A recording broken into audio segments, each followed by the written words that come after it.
we'll carry on again with our talking about managing nitrogen as a system.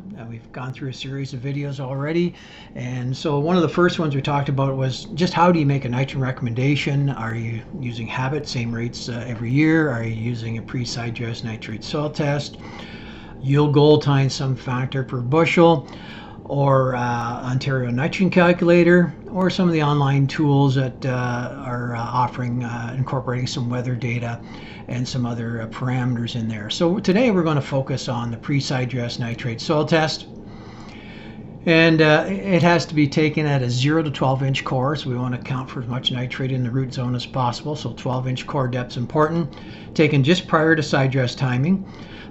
It measures, most labs will measure ammonium and nitrate together. They might report them as one or as two separate values.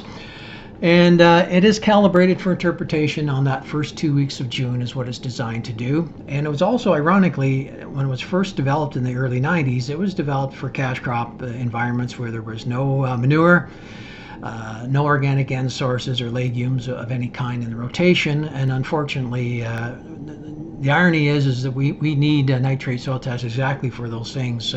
When we apply manure and biosolids, we need to know just how much ends there. So it can be used, just requires a little more interpretation and care when you're doing that.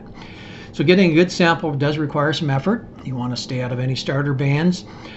You want to understand spatial variability in the field. Upper slope positions and lower slope positions will have a whole magnitude difference in values, so mixing those two together represents neither area. So if you want to get a good picture on the field, you want to keep those areas separated as best you can, and then look at analyzing those things separately and seeing what kind of opportunities are there for managing nitrogen a little differently. So you want to send it to the lab as soon as you can. It doesn't need to be frozen, but it does need to be kept cool. You want to avoid sending on a Friday. You don't want it sitting in a hot courier warehouse over the weekend. So you want to be shipping at least by a Wednesday, and we can certainly help in that regard. And you get back a typical result looks like this, where this lab does report nitrates separately from ammonium N. Both are equally plant available. So add those two together. So we take the first sample here at 6.3 and 3.6, that's roughly 10 parts per million. And if you look at the report does provide an interpretation table as well. So if you look down left hand side, you'll see 10 ppm down there, and if you read across based under the yield goal, the top line has yields running from 120 to 239 bushel the acre. So if we isolate at 215 bushel the acre and read across at 10 ppm, we get a 201 pound nitrogen application recommendation. So if you've stayed out of the starter band, you want to be able to subtract from that the nitrogen value that was in that starter, and that's how you'd come to your final recommendation rate on nitrogen.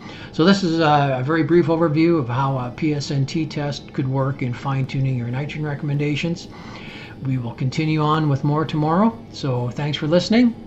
Stay safe, stay healthy. We'll talk to you again.